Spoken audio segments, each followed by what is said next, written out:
Hola, benvinguts a tots en aquesta xerrada Montserrat Roig, escriptora, periodista i feminista.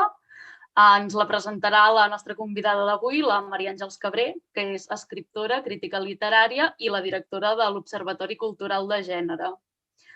Entre les moltes publicacions que ha fet, destaquen les de caire feminista, com per exemple Lila, història gràfica d'una lluita, o l'any passat, el 2020, que va publicar El llarg viatge de les dones, la història del feminisme a Catalunya.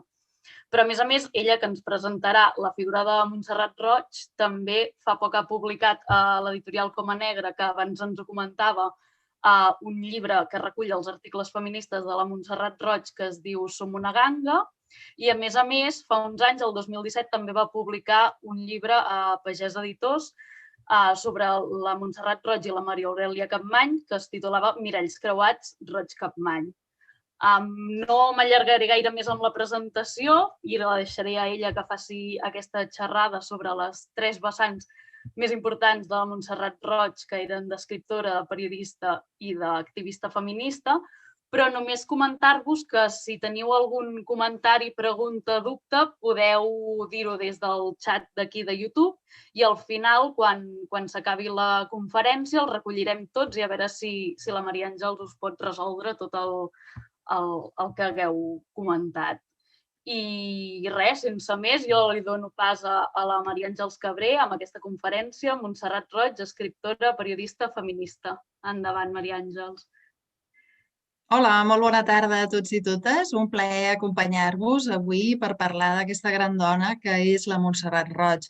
Una dona que ara hagués fet aquest any 75 anys, que es diuen aviat, i que en canvi ens va deixar exactament als 45-46 anys, no? O sigui, molt i molt jove, no? El 10 de novembre de 1991. Ella va néixer el 13 de juny del 46, o sigui que una vida curta, però una vida afortunadament molt i molt aprofitada i amb un llegat realment impressionant, no? Si pensem en una escriptora, com ara, per exemple, la Maria Aurèlia Capmany, no? Que és la seva mestra, jo vaig publicar un llibre sobre elles dues, que és aquest llibre que teniu aquí, que es diu Miralls creuats, Roig-Capmany. La Capmany és una dona que publica una 60ena de llibres, no? Òbviament, és una dona que mor als 70 i pocs, de manera que té temps de fer una carrera completa. La Montserrat Roig en fa una trentena. 30 llibres és molt, si pensem en la vida curta que va tenir, en el temps que li hauria quedat, no? Sens dubte. I bé, aquesta xerrada es diu Montserrat Roig, escriptora, periodista i feminista. D'alguna manera seria 3 en 1, no?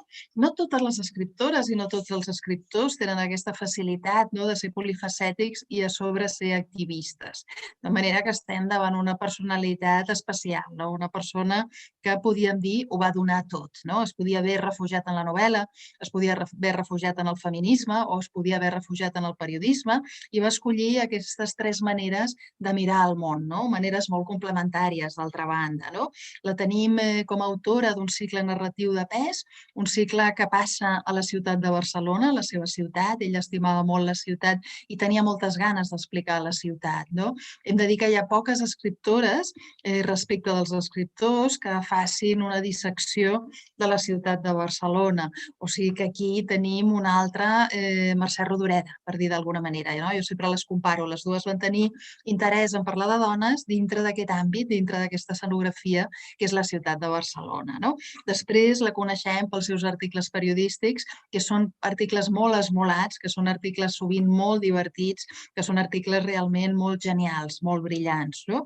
I la tercera faceta és aquesta de que tant la seva vida com la seva obra estan atravessades pel feminisme. És a dir, ella va ser una de les dones que va agafar la pancarta, que va sortir a les manifestacions, que als anys 70 i principis dels 80 també, i no tan principis, van haver de fer les dones per reivindicar drets que s'havien guanyat durant la República i que s'havien perdut durant el franquisme, drets de l'avortament, del divorci, etc etc. No? O sigui que ens trobem amb aquesta dona polifacètica que té realment un deute amb la Maria Aurèlia Capmany, no? Això és claríssim, no? Per això jo vaig fer aquest llibre on creuava les seves dues històries, no? Una autora que a mi personalment m'ha parlat a cau d'orella, també com citava la Mercè Rodoreda, sens dubte aquesta és una altra, també hi ha la Carmen Laforet, de la qual aquest any es compleix el centenari, no? I la veritat veritat és que hi ha una sèrie d'autores que et parlen més directament perquè han sapigut tocar la fibra d'allò femení, no? De la condició femenina, no? I t'han explicat coses que els llibres dels homes especialment no expliquen i que elles especialment han tingut temps i interès, no? A explicar, no? En un homenatge que se li va fer fa 5 anys, no? Al Col·legi de Periodistes, on jo també vaig participar, hi havia la seva amiga Rosa Montero. La Rosa Montero deia que potser la Montserrat Roig als darrers temps, als darrers anys de la seva vida, no s'havia sentit tan apreciada com creia que mereixia, no? Ens hem de posar en aquella situació de finals del 80, ella mor al 91, com us deia, d'una situació on la literatura catalana, la literatura espanyola també per extensió, està molt masculinitzada, de manera que només són algunes escriptores que comencen a conquerir espais, sobretot en premis literaris, vendes, sobretot al món de la novel·la, però no hi ha el prestigi de l'escriptora, no? Ara estem en un altre moment en el qual les escriptores comencem d'alguna manera a fer-nos valdre, no? I en aquell moment era el començament, no? D'aquest aparèixer en grup, no? Pensem en els anys, per exemple, en què esclaten els primers llibres de la Carme Riera, la Rosa Montero mateixa, també hi havia el personatge de la Maruja Torres, que era una dona que el periodisme era també molt bel·ligerant en aquells anys, també després de la narrativa, no? Però bé, anem a la primera faceta, la seva faceta com a escriptora. Deia el Gabriel Ferrater que la poesia és, si voleu, la culminació d'una cultura, però les muntanyes no descansen als seus cims, no? Aquí trobem una dona que no fa poesia, una dona que es vincula directament a la narrativa, i és que la narrativa per un país, per una literatura, és important, perquè és el gènere literari que llegeix la majoria, no? O sigui, pot passar tota la vida una persona sense llegir un llibre de poemes, però és difícil que no llegeixi una o una altra novel·la, de manera que ell escolleix aquesta manera democràtica de contagiar, no? I contagia coses que són molt valuoses. Contagiarà, per exemple, memòria històrica, no? Això de la qual cosa va tan curt al país, no? O sigui, ella voldrà fer memòria històrica, no? Què diu? Diu, vaig començar a escriure perquè el meu pare em fes cas. L'havia de seduir i li deixava els primers contes, que eren esgarrifosos, damunt la taula del seu despatx, i ell me'ls tornava corregits, no? Aquí trobem també un personatge com l'Aurora Bertrana, que també feia el mateix amb el seu pare, no? Pares escriptors, ja fossin escriptors professionals 100%, com el Prudenci Bertrana, o advocats que també escrivien una mica més de manera amateur, tot i que va publicar llibres, com el pare de la Montserrat Roig, no? Deia també, com comencem a narrar quan sentim la necessitat de veure'ns narrats? Aquesta és una frase meravellosa d'un llibre seu que jo estimo molt, que es Digues que m'estimes encara que sigui mentida, no? Aquest títol meravellós. És un llibre que recull pròlegs, que recull diferents textos crítics en els quals ella parla del seu escriure, no? També textos autobiogràfics on parla de com escriu i per què escriu, no? Incapaç com em veia de transformar el món, diu, per possibles tares fisiològiques o de classe, segons com tu miris, vaig decidir d'escriure'l. Aquest és el pròleg, aquest fragment surt al pròleg de Molta roba i poc sabó, que va ser el seu primer llibre de narrativa, no? Ella és autora d'un llibre de narrativa primer, que és aquest, amb el qual l'any 1970, és a dir, sent molt jove, guanya el Premi Víctor Català, no? de narrativa, i després farà 5 novel·les i al final farà un altre llibre de contes que es diu El cant de la joventut, no? I tots aquests llibres, excepte un, que té protagonista masculí, doncs travessen la condició femenina. O sigui que li hem de donar també les gràcies per fer aquesta aposta especialment femenina, no? Ella és una dona que es va escolaritzar en castellà, com es feia durant el franquisme, evidentment, no? Però que escolleix el català com a llengua literària també gràcies a la Maria Aurèlia Capmany, no? Que tant a ella com a altres joves amics, com el Terenci Moix o el Benet i Jornet, els hi diu aprofiteu i escriviu en català ara que podeu, ara que Franco està a punt de morir, nosaltres hem resistit escrivint en llengua catalana, val la pena fer-ho, no? Que en castellà ja hi ha molta gent que ho fa, no? I en aquest sentit, ella que no té els coneixements 100%, diguem, perfectes de la llengua escrita, com tampoc els va tenir la Mercè Rodoreda, doncs fa l'esforç d'apostar per la llengua catalana, no? I deia, si em pregunten per què escric en català, se m'acuden 3 raons. Primer, perquè és la meva llengua. Segon, perquè és una llengua literària. I tercer, escric en català perquè em dóna la gana, no? Jo crec que aquesta resposta dona molt la temperatura de qui era la Montserrat Roig. Era una dona desobedient, una dona forta, una dona realment amb empenta, no? I ens trobem en la seva narrativa 3 eixos. Barcelona, la història, com deia, li interessa molt mirar enrere, i també les dones. O sigui que aquí ben bé totes protagonistes excepte un sol llibre, no? Un llibre que està molt bé, per cert, que a mi m'agrada molt, no? No hem de ser discriminatoris, però ens interessa allà on ens expliquen a nosaltres mateixes, no? Ella parla sobretot de l'Eixample, que és el seu barri, també casualment és el meu, no? I diu: soc de l'Eixample de la nostra estimada ciutat, d'un barri de segona categoria, amb esglésies que es fan la competència dominical, d'un barri de senyores pones i de senyors que posseeixen més seny que or. Vaig néixer el dia de Sant Antoni, el dia dels enamorats, en una casa al pati de darrere, un pati ple de gats i de geranis, en una casa d'aquestes on no fa ni fred ni calor, amb olor de sofregit, al cel obert i amb canonades de l'any de la picor que s'esbotzen cada 2 per 3. No? Realment la Barcelona, pels barcelonins, és una Barcelona molt ben explicada, o sigui, li agafa l'olor, li agafa la temperatura, no? Realment, i per això ens recorda també a la Rodoreda de la plaça del Diamant, del carrer de les Camèlies, no? També està el tema de la història, no? Ella és filla d'un matrimoni republicà, d'idees republicanes, ella es dirà amb el temps: jo no sóc filla del maig del 68, sinó que sóc filla de la República, de manera que té molt interès en explicar la història del país, no? De mirar una mica enrere, no un passat remot, no? Això ho deia també la Capmany, no? Hi ha una sèrie d'escriptors al llarg de la postguerra, deia la Capmany, que haurien de ser estudiats no per explicar temps remots, sinó el passat més immediat, és a dir, a l'abans de la República, la guerra i el primer franquisme, la primera postguerra.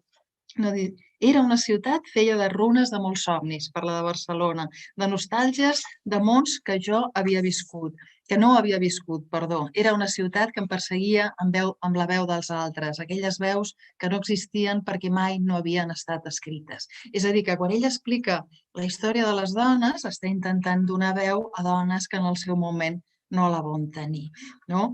Escriu, per exemple, sobre l'Eixample, la vida de les famílies barcelonines closes en patis i jardins interiors que vivien l'aroma de la tardor i tancades a l'úter de l'Eixample construïen amb somnis i paraules el paradís que creien haver perdut d'ençà de la guerra. O sigui que hi ha una obsessió en denunciar el franquisme, en explicar les glòries de la República, no?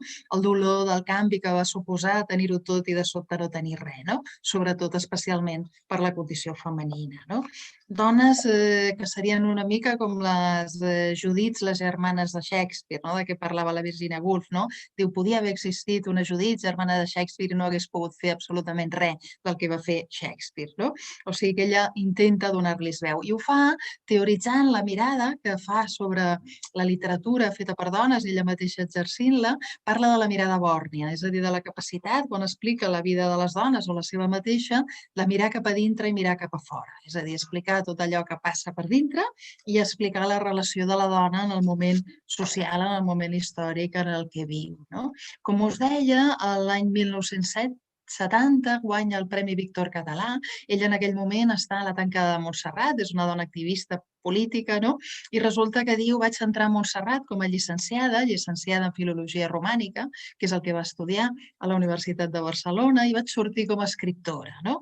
I així ho van esmentar els diaris, no? Una mena de segon bateig, no? Té 24 anys, l'any següent, uns mesos després, es publica el llibre Molta roba i poc sabó i tan neta com la volen. Aquest recull de contes, escrits des de la llibertat, que a mi em recorda una mica la llibertat amb la qual va escriure la Carme Riera, Te deixa amor, la mar com a penyora. És a dir, no és un llibre on el mateix personatge visqui diferents aventures a diferents contes, ni molt menys, no és un llibre exactament temàtic, sinó que va una mica més per lliure i és d'alguna manera més un apel·lar al lector i sobretot a la lectora, perquè parla sobretot de la condició femenina. No?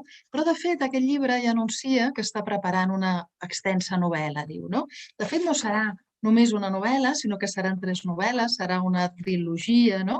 Amb la qual parlarà justament de dones. No? La primera novel·la, publicada l'any 72, Ramona Adéu, la segona novel·la, publicada l'any 76, El temps de les cireres, i el 1980, L'hora violeta. No? Aquestes 3 novel·les, de les seves 5 novel·les, fan una trilogia en la qual alguns personatges es barregen els uns amb els altres. No?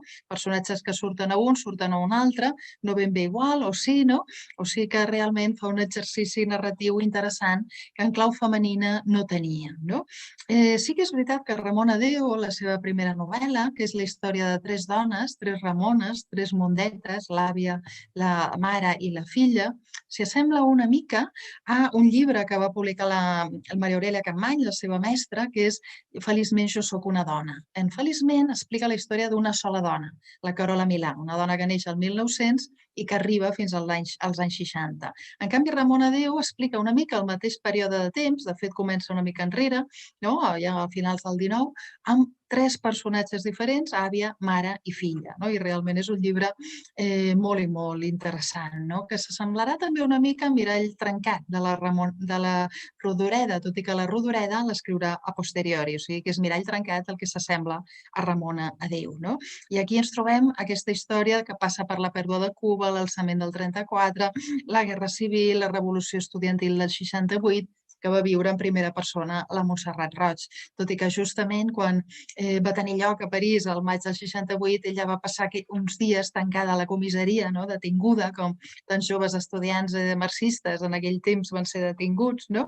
I van passar uns dies a comissaria i al sortir es va assabentar de tot el que havia passat, no? O sigui que no va viure en primera persona, no? Però realment és un llibre que comença fort, no? Amb aquestes ganes d'explicar què era ser dona a Barcelona. No? Després, El temps de les cireres, amb el qual ja guanya el Premi Sant Jordi l'any 76, no? És una història que explica la història d'un personatge que després tornarà a sortir, que és la Natàlia Piralpeix, no?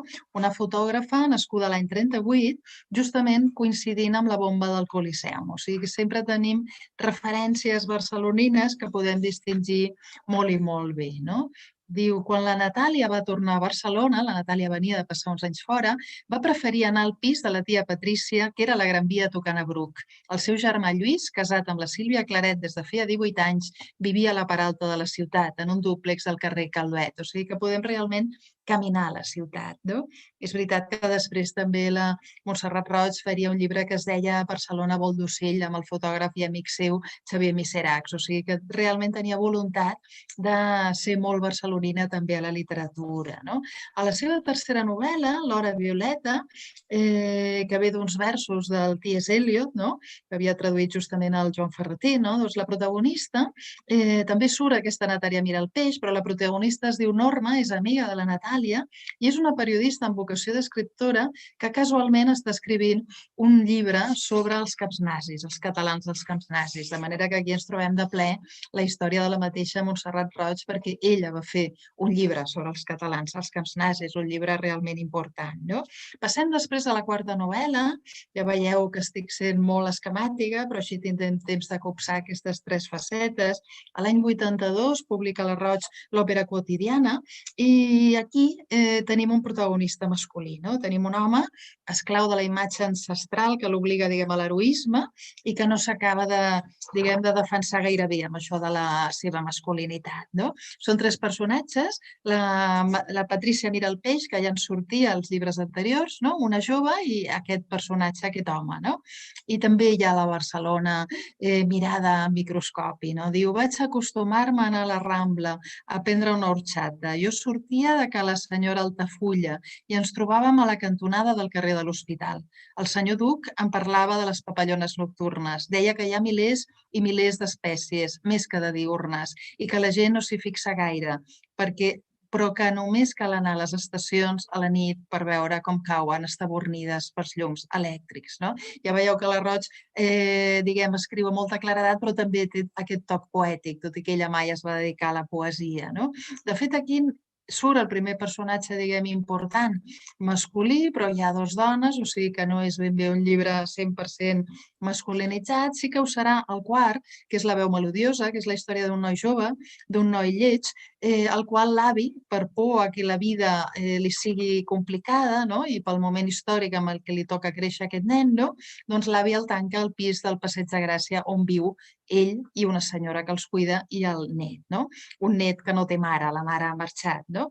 I li diuen l'Espardenyes, un nen que no és especialment guapo i el pare l'avi té la sensació aquesta que li faran mal, no? De manera que el protegeix dintre de les finestres amb els porticons tancats, però el nen pot mirar des del balcó el que està passant i el nen hi ha un dia que té ganes d'anar a veure què passa al carrer, no?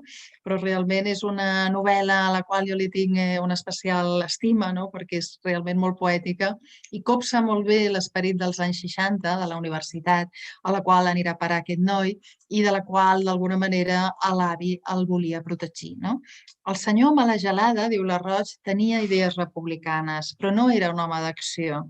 Aquest és l'avi, no? Havia conegut món i de jove havia pensat en fer-se poeta.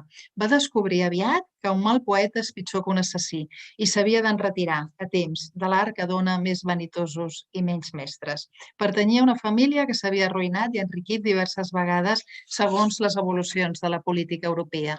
Després de la guerra es va malvendre les terres, etc. no? I diu, encara li quedaven prou rendes per a viure bé i oblidar-se de tot el que passava al carrer. És a dir, parlem d'aquell moment en el qual al final del franquisme ja se sent el soroll, no, de la gent que ja estava farta i tenia ganes de conquerir la llibertat. No? Diu, vam anar a la Dolors, que nit i dia ajustessin tots els porticons i que no hi entrés ni el soroll ni la llum i submergir el net en un oceà de cotó molt fi. No? És una història dolorosa també, però és la història d'aquella universitat que la Roig també va viure. Ella va pertànyer als grups parcistes, no? de joves que es reunien a la universitat en assemblees, no? Va veure també com era el masclisme d'aquells grups, no? Això ho explica bé, i és aquesta Barcelona que explica, la de la Universitat de Barcelona, molt i molt interessant. No? I per acabar, tenim el seu darrer llibre, la seva darrera aportació narrativa, que és El cant de la joventut, que és un llibre on jo vull destacar un conte que es diu Mar.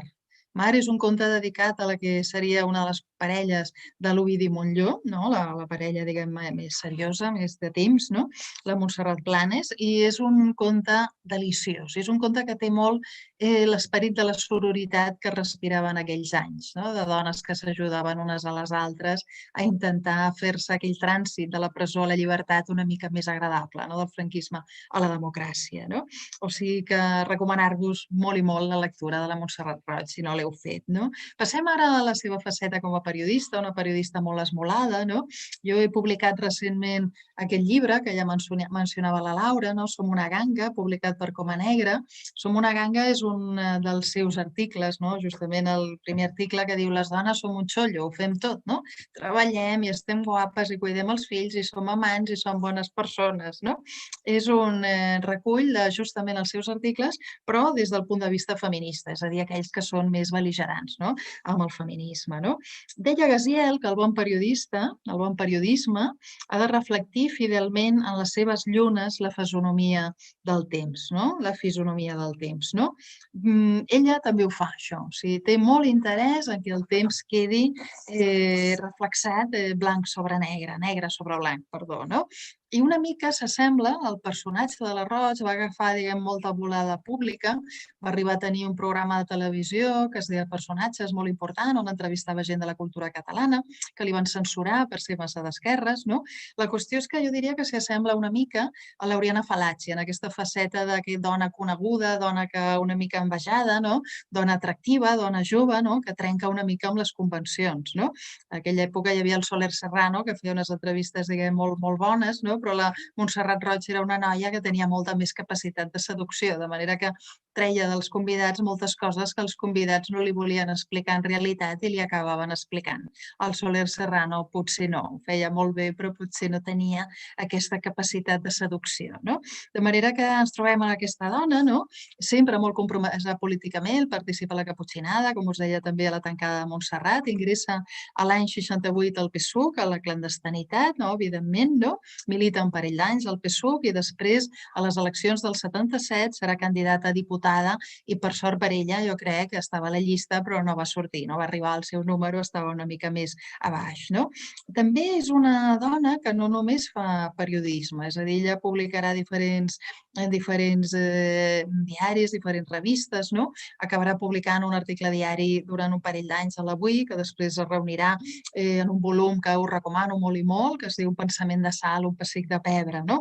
Però pel camí fa llibres de periodisme, que en aquest sentit ja l'assemblen, polític, periodisme compromès, que fan que s'hi assembli a la Premi Nobel Svetlana Alexievich. O sigui que també tenim aquests referents internacionals, més que res perquè sovint pensem que les nostres són pitjors, no? I resulta que no, que les nostres són d'una alçada monumental. O sigui que si les comparem amb autores i periodistes i feministes estrangeres, doncs donen molt i molt la talla.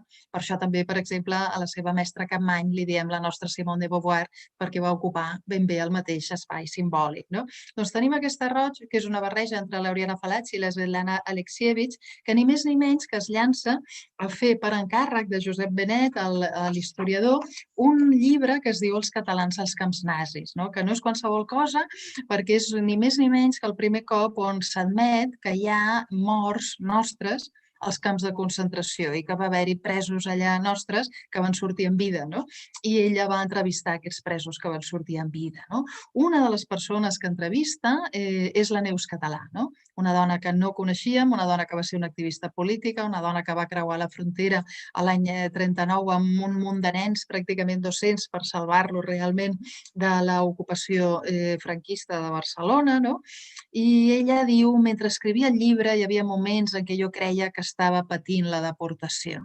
És a dir, tal era el dolor que contagiaven aquestes persones que havien sigut realment molt maltractades, perquè inclús després, quan surten dels camps nazis, quan es guanya la guerra, els aliats guanyen la guerra, doncs s'estriga molt en rehabilitar aquestes persones. Això jo crec que si ens posem, tots sabem que els morts de la República doncs encara estan sense desenterrar, no? I òbviament si estan sense desenterrar, estan sense compensar, és a dir, les famílies mereixerien una compensació per cada torturat, per cada assassinat, per cada empresonat, no? Com a mínim, no?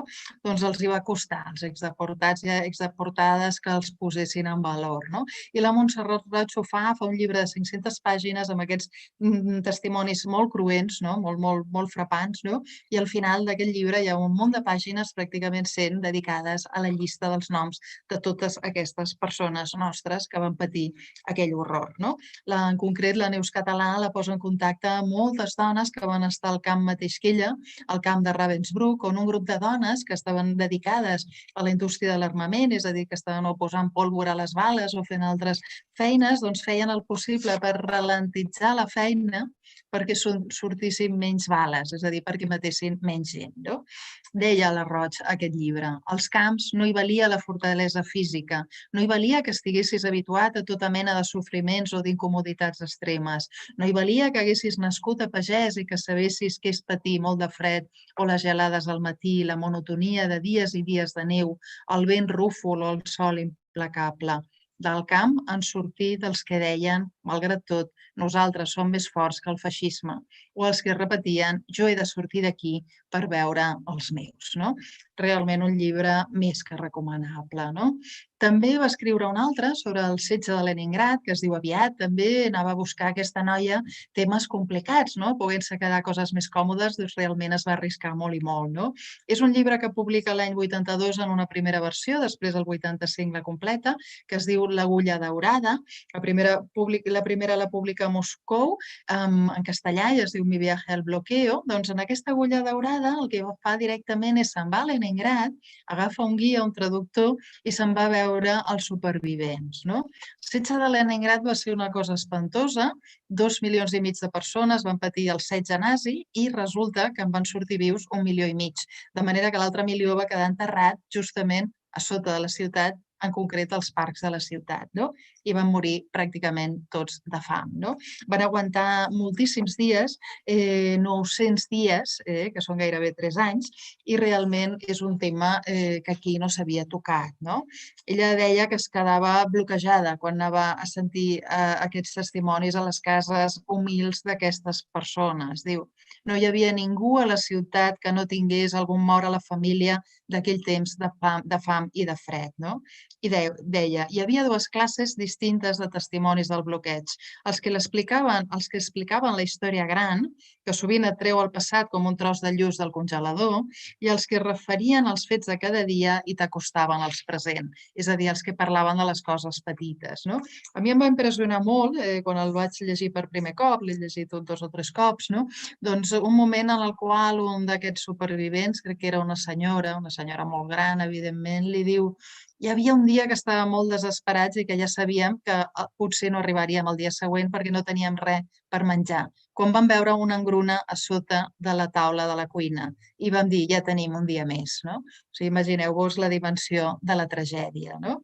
I per primera vegada, des que havia arribat a Leningrad, diu la Roig, el vaig entendre, l'heroisme quotidià, l'afany per sobreviure moralment i físicament, la consciència cívica, que avui en dia han perdut moltes ciutats, l'amor al país, l'afermament a unes arrels, el sentiment d'independència, l'organització de la nova societat soviètica s'anaven desgranant en el seu relat. O sigui que ja veieu realment una aposta política d'esquerres, no?, per reivindicar la vida i la dignitat de les persones. No?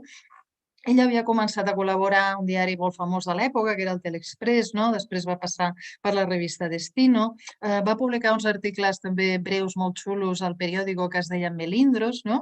I després ve aquest darrer moment en el qual la Roig és una persona molt coneguda, parlem de l'any 90-91, els darrers de la seva vida, i en els quals ja pràcticament tothom sabia què deia l'article de la Roig a l'Avui que havia publicat. No?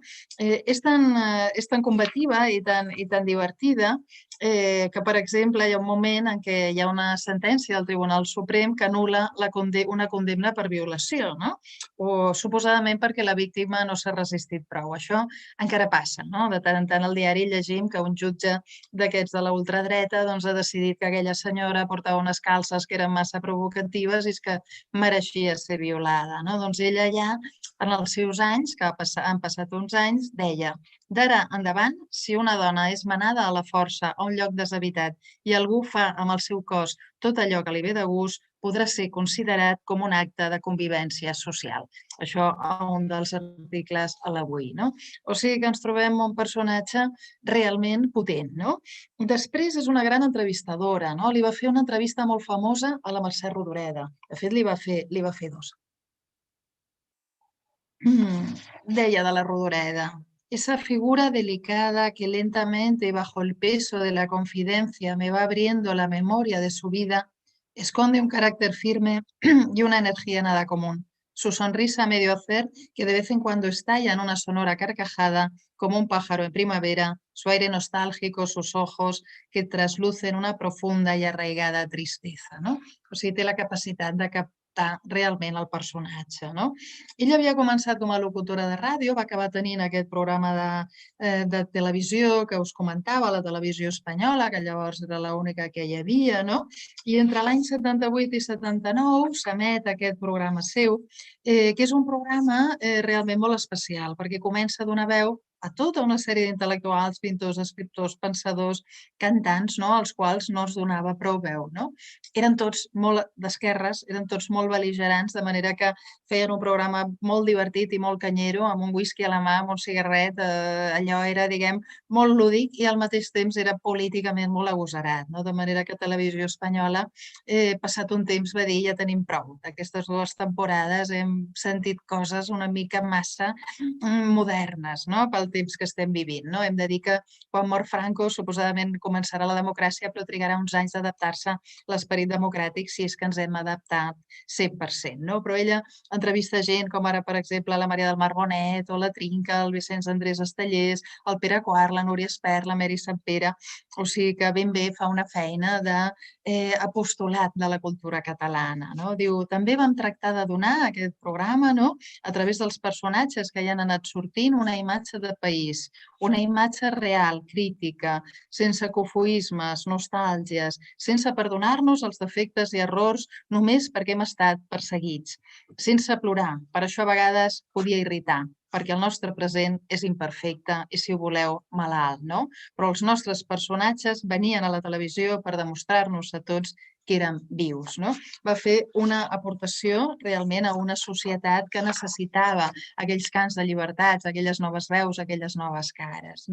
I anem ja a la tercera faceta, la faceta com a feminista, que a mi m'interessa també especialment, evidentment, una dona alliberada, una dona que té 2 fills de 2 pares diferents. La Capmany li deia: nena, no cal que tinguis fills, tu et dediques als llibres, ho fas molt bé, ja tindran fills les altres. I ella, que pertanyia al corrent del feminisme radical, del feminisme de la diferència, que és diferent al de la igualtat de la Beauvoir i la Capmany, que només volien, entre cometes, que ja era molt els llocs que ocupaven els homes també per a les dones, doncs resulta que la Roig, que vol aquest altre feminisme, el que vol canviar el món, el que vol que puguem anar d'una altra manera, viure d'una altra manera, doncs deia: jo vull tenir fills i vull tenir llibres. Estem davant d'aquesta feminista, una feminista pròpiament dels anys 70, com les seves companyes, que es posaven davant de les manifestacions. Manifestacions, per exemple, com aquella famosa de Jo també he avortat, de la qual hi ha fotografies fantàstiques de la seva estimada amiga Pilar de les seves novel·les, que abans hem mencionat.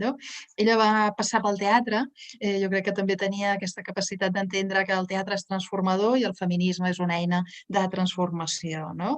I és molt important la relació amb la Capmany pel que fa al feminisme, perquè va ser justament el teatre. Ella, abans d'anar a estudiar a la universitat, més joveneta, amb 15 anys, va decidir que volia ser actriu, i jo crec que afortunadament no ho va ser, però sí que va passar per l'Escola de Teatre Adrià Gual, que va posar en marxa la Maria Aurèlia Capmany, juntament amb el Ricard Salvat. I el que va fer ella va ser apuntar-se a tot el que es podia apuntar, a totes les classes, i després també a un grup de teatre amateur que tenia la mateixa escola. I amb la mateixa Capmany, uns altres deixebles, uns altres alumnes, van anar a París, quan ja tenia ella uns 18 anys, 19 aproximadament, van anar a París a fer un parell d'obres de teatre, un Alberti, un no sé què, coses així modernes, i resulta que acaba de publicar la Maria Aurèlia Capmany, és l'any 1966, i acaba de publicar La dona a Catalunya. O sigui que té 19 anys, justament, la Roig, a punt de fer 20. I li diu: escolta, et porto el llibre, vull que me'l signis, això al tren, el tren nocturn que va cap a París. Tenen tota la nit per endavant. I no només li signa, sinó que es passen xerrant mano a mano tota aquella nit. I realment és un moment en el qual ella arriba i acaba dient: jo sóc una altra. Quan arribo allà, ella explicaria, quan arribo a París, després d'aquesta xerrada amb la Montserrat Roig, m'he fet adulta, d'alguna manera, ho diu textualment així, diu: recordo que vam passar gairebé tota la nit enraonant de nosaltres, les dones.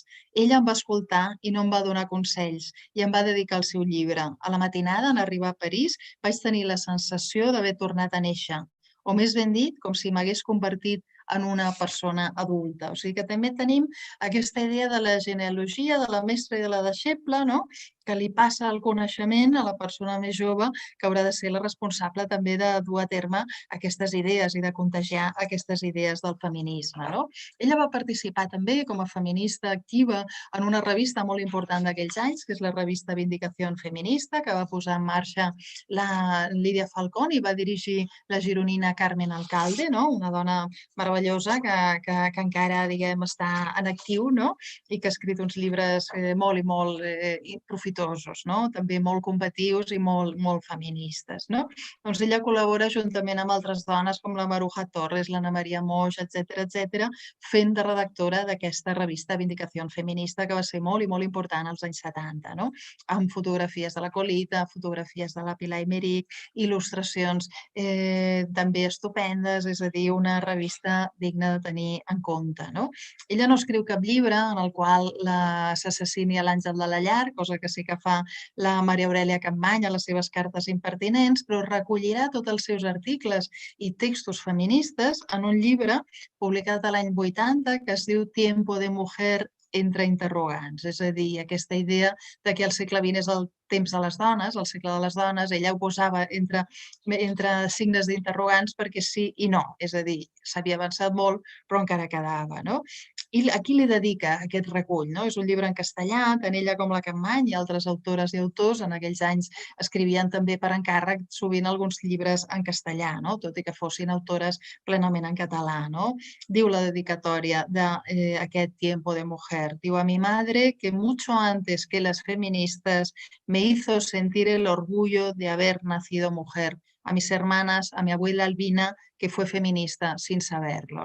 Hem de dir que la mare de la Montserrat Roig és una dona que es deia Albina Frans i Torra, que abans, durant la seva joventut, va començar a publicar a la premsa una mica a l'època de la República algun article, algun petit article, després ho va haver de deixar, va tenir molts fills, però resulta que quan tenia 70 anys estava estudiant filologia i s'estava traient el carnet de cotxe, és a dir, que és una dona que inclús al final, sentada a la cadira de rodes, doncs fumava, I és en aquest ambient també que es va educar la Montserrat Roig, I per això és una dona que en aquest llibre Tiempo de Mujer doncs trobem textos que parlen de la menstruació, del propi cos, de la contracepció, de la pornografia, de l'avortament. Realment és una manera molt moderna d'enfrontar-se en aquells anys 70 amb la plenitud de la mirada violeta, de la mirada feminista. Què més dir-vos sobre aquesta Montserrat Roig tan i tan feminista que ha deixat petjada, evidentment, Ella va descobrir el marxisme, jo crec que al mateix temps que el masclisme, Deia ella que una mica eren sinònims, Diu: mis compañeros marxistas de la universidad nos querían a las mujeres como eternas compañeras sufrientes y sin queja. Teníamos que ir vestidas como Santa María Goretti, aunque con ligeros ribetes de colcosiana. El peor de los pecados era depilarse las piernas, darle al rouge, al pintallavis o al colorete. I això ho publica un article al periòdico. Ella participarà també, com no, una dona ja significada, doncs a l'any 76 a les tan relevants Jornades Catalanes de la Dona, que van tenir lloc al Paraninf de la Universitat de Barcelona. I va sortir un llibre crònica que es diu Maig de les Dones, de la Teresa Pàmies. També diu: tots els camins diversos del feminisme larvat van desembocar a les jornades que van tenir lloc al Paraninf de la universitat. Això ho escriu la Capmany a un dels seus llibres de memòries, en concret Mala Memòria. Era un moment en què el país estava canviant, en el qual totes les feministes de diverses corrents havien hagut d'estar callades molts anys, però de manera latent, subterrània, havien mantingut la veu ben atiplada per poder-la, posar-la de manifest, poder-la exercitar en el moment que les deixessin. I realment van ser unes jornades que van reunir més o menys es parla de 3.000 persones, que és molt en aquell temps, de feminismes molt plurals i molt variats. Diu la Roig: s'està transbalsant el país perquè comencen a sortir dones que són unes desagraïdes i estan disposades a denunciar tots els petits francos que se'ls posin per davant, encara que dormin al mateix llit. Això és un article que es diu Petits francos, la vanitat masculina, publicat a Mundo Diario l'any 77. O sigui que ben bé és una dona que no va callar absolutament res del que tenia al pap. Després, per acabar ja, dir-vos que ella tenia una idea, i és aquesta de compatibilitzar la feina amb la família, el dels fills que deia i els llibres, poder tenir les dues coses, a diferència, ella deia, del que li havia passat a altres dones que d'alguna manera només s'havien pogut consagrar a la vida intel·lectual per poder destacar. I ella posava dos exemples: la Maria de Maeztu, que va ser la directora de la residència de senyoretes estudiants a Madrid i també la presidenta del Liceum Club a Madrid als anys de la República, i la Maria Luz Morales, la nostra Maria Luz Morales, gallega instal·lada a Barcelona, una figura que jo estic intentant contribuir a recuperar, que val molt la pena, que és una dona que va ser a la seva vegada la directora de la residència de senyoretes estudiants a Barcelona i vicepresidenta del Liceum Club quan era presidenta la nostra Aurora Bertrana. O sigui que ella deia que aquestes dues dones solteres que no han tingut parelles conegudes, que no han tingut fills, són dones que realment s'han consagrat a la feina per poder fer-se un forat, perquè si no, no haguessin sigut ningú. I sí que van arribar les dues a ser algú. Diu: a estas mujeres se les acepta que desarrollen un rol tradicionalmente masculino mientras renuncien a ser mujeres. De manera que ella fa una aposta per seguir sent dona, per seguir sent seductora. Era una dona a la qual li agradava arreglar-se, canviar-se el cabell, posar-se faldilles curtes, etc. Diu, un dels errors que pot cometre una escriptora és pidolar un lloc als mausoleus esmentats, perquè aleshores tot reclam es fa des del segon sexe, des de l'assumpció de ser l'altre. No? Aquest és un text recollit també a Digues que m'estimes encara que sigui mentida. No? D'alguna manera rebutja aquesta idea de passar-se de feminista a l'hora de demanar un espai laboral. No? O sigui que has de fer un equilibri perquè no es noti gaire que parles des de la teva condició de dona. No? En aquest sentit, no vol dir que jo estigui d'acord amb això que diu, vull dir que ella ho deia, no que ho digui jo, però que era una manera d'intentar trampejar en aquell ambient tan masculí que, com us deia al començament, la Rosa Montero, amiga seva, recordava que li havia estat més advers del que potser ara pensem quan mirem i tirem enrere. Pensem que la Montserrat Roig va ser molt valorada i va ser molt valorada per uns quants i molt menyspreada per uns altres, com acostuma a passar. No? I bé, acabaré no amb una cita de la Montserrat Roig, sinó amb una cita de la Rebecca Solnit, aquest llibre que recentment ha triomfat aquí a Barcelona, a Catalunya, a Espanya, aquesta autora que hem recuperat i de la qual doncs, ara hi ha en aquest moment a les llibreries diversos llibres, tant en català com en castellà, que és Los hombres nos explican cosas. No? Diu, tener respaldo público como escritora me ayudó a permanecer en mi lugar, pero pocas mujeres obtienen este apoyo y probablemente ahí fuera a millones de mujeres se les está diciendo en este planeta de 7.000 millones de personas que no son testigos fiables de sus propias vidas, que la verdad no es algo que les pertenezca ni ahora ni nunca. De manera que si agafem aquest pensament, aquesta reflexió de la Rebecca Solnit, podem dir amb fermesa que la Montserrat Roig sí que va aconseguir ser testimoni fiable de la seva pròpia vida i explicar-nos una veritat, explicar-nos la seva veritat, no? Que ja és molt, no? Una vida esforçada, una vida curta, una vida treballada, una vida dedicada, consagrada realment a la lletra escrita, no? I també a la veu, a la paraula, a la comunicació, no? I un exemple de tot allò que una dona, que si s'ho planteja bé i si s'ho organitza i si realment té l'energia, doncs pot arribar a fer, a pesar de viure en aquells anys que ella va viure, pensem que és al final del franquisme i al principi de la democràcia, on la democràcia encara no estava massa assentada per aquest segon sexe, que encara som, lamentablement, les dones. Moltíssimes gràcies. Moltes gràcies, Maria Àngels. Ara, si et sembla, vaig transmetent les preguntes que van quedant aquí al xat i recordar-vos a tots els que ens esteu mirant que encara en podeu fer alguna més. De moment n'hi ha una de la Farners Burguera que pregunta: la mirada bòrnia de la que parlaves ha evolucionat o encara segueix? Bé, la mirada bòrnia depèn si te la mires malament o si te la mires bé, no? Valgui la redundància, mirar la mirada bòrnia és una mica esquizofrènic, no? Però la veritat és que jo penso que, tal com ho deia la Montserrat Roig, també és veritat que és un concepte no tan desenvolupat, de manera que jo potser el veig d'una manera i una altra pensa que la mirada bòrnia és una altra cosa, no? Jo m'he quedat amb una mirada bòrnia que a mi, diguem, em serveix, no?, per fer la meva pròpia literatura, que és realment tenir una mirada que va més enllà de la que té la literatura masculina tradicional, no? Que és una literatura en la qual, diguem, el personatge narrador, la veu protagonista, ja sigui el narrador o no sigui el narrador, primera persona o no, doncs li passen més coses de portes cap a fora que de portes cap a dintre, no? De manera que jo penso, quan em pregunten per si existeix la literatura femenina, per mi la literatura femenina feta per homes o per dones, és igual, o per qui vulgui, no? Seria aquesta que mira més cap a dintre que cap a fora, no? I en aquest sentit jo sí que penso que hi ha una certa literatura feta per dones que es pot identificar en el qual hi ha aquesta doble intenció, no? D'explicar el que passa per dintre i el que passa per fora, no? I en aquest sentit no només és vigent, no? Tal com em preguntaven, no només és vigent aquesta doble mirada, sinó jo crec que és necessària, no? I de fet estem en un moment en el qual es parla més que mai d'autoficció i va una miqueta per aquí, també, no? O sigui, amb la mirada bòrnia es pot fer una molt bona autoficció. D'alguna manera, les dones hem hagut d'aprofitar tot allò, totes aquelles carències, totes aquelles imposicions, no? Les hem hagut d'aprofitar i els hem hagut de donar la volta, les hem hagut de fer positives, no? I en aquest sentit jo crec que no està de més aprofitar les coses que hem hagut de fer per obligació, no? D'alguna manera és això, no? O sigui que allà on has tingut l'obligació de mirar-te cap a dintre perquè els llibres que llegies no t'explicaven a tu mateixa, només t'explicaven la Madame Bovary, que era una boba, no? Doncs resulta que tu no tens ganes de ser la Madame Bovary, de ser una boba i suïcidar-te, no tens cap ganes, evidentment, no?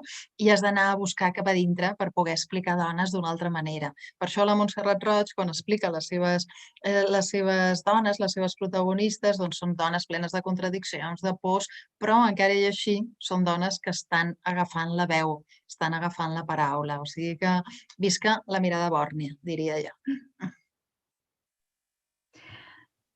Tenim una segona pregunta de la Marina Laminos, que pregunta: quina obra ens recomanes per les que només hem llegit algun fragment o entrevista de la Montserrat Roig, però mai ens hem endinsat en el seu món? Doncs mira, la veritat és que tots els llibres de la Roig són meravellosos, però a mi m'interessa especialment, a banda d'aquest llibre d'articles que ensenyava, aquest de color verd com a negre, que és d'una col·lecció que es diu Autories, on també hi ha la Maria Aurelia Capmany, la Marsal, i us recomano qualsevol llibre d'aquesta col·lecció, no només aquest meu, no? Doncs a mi m'agrada molt el seu darrer llibre de contes, El cant de la joventut. M'agrada molt. I trobo que és un llibre de maduresa, no? Perquè ella ja tenia 40 i poc, no? I ja era una dona, diguem, amb la ploma ben esmolada, i hi ha un primer conte meravellós, que és la història d'una dona gran a una habitació d'hospital sola, que és realment en temps de pandèmia, crec que hauria de ser lectura obligatòria a totes les escoles. O sigui que aquest cant de la joventut inclou aquest altre conte llarg, un conte llarg molt treballat, que es diu Mar, on explica la relació d'ella amb aquesta amiga molt estreta, amb la qual també van tenir un temps de convivència, no? Perquè cadascuna, diguem, s'havia separat i tenien les dues criatures i van tenir una molt bona amistat, no? I és molt bonic com a retrat de la sororitat, aquest conte que es diu Mar. O sigui que jo recomanaria El cant de la joventut. I ja que hi som, i per enganxar una mica amb el cicle que estem fent, aquest mes s'ha proposat als usuaris de la biblioteca, enllaçant amb aquesta pregunta que ara responies, que llegissin aquest llibre de Digues que m'estimes encara que sigui mentida. Què ens en podries dir d'aquesta obra? Perquè és l'última, no?, que va escriure la Montserrat Roig. Doncs mira, us podria dir que d'entre els llibres de la Montserrat Roig és el meu preferit, amb diferència. És un llibre que és una joia, no? Sovint ens passa que amb les escriptores no tenim disponible, no hem trobat o no van escriure ni diaris, ni epistolaris, ni memòries, ni autobiografies. De manera que ens quedem amb les ficcions o amb la poesia i poca cosa més, no? A mi m'agrada molt especialment el món de l'autobiografia, no? En aquest cas, la Montserrat Roig va morir massa jove per escriure cap llibre de memòries, no? De manera que aquest llibre fa una mica de testimoni, serveix una mica de memòria, no? I el que inclou sobretot d'interessant per mi és el procés de l'escriptura, no? Com els homes escriptors han tingut un ego tan immens, no? Ja deia la Virginia Woolf que les dones servim perquè els homes es reflexin el doble del seu tamany natural, és a dir, que com ens han posat sempre en segona fila, doncs ells brillen molt, no? I tots han tingut moltes ganes, sobretot els poetes, d'explicar com escrivien, no? No m'interessa tant com escriuen els poetes, que també, no? Però m'interessa una mica més com escriuen les meves diguem, germanes, no? Podem dir així, no?